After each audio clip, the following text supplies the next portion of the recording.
Bine ați venit în curtea Lailei. Lalelele papagal sunt superbe.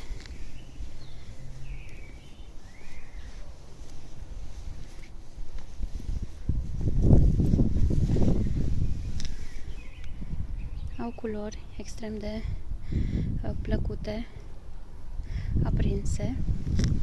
Aici o lalea albă înflorită de acum o lună, încă rezistă.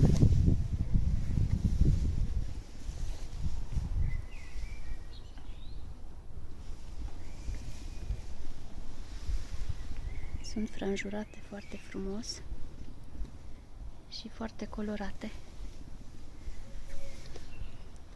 Aici am avut lalele duble, dar cad. Sunt prea grele și cad. Însă cele papagal sunt cele mai drăguțe. O zi frumoasă!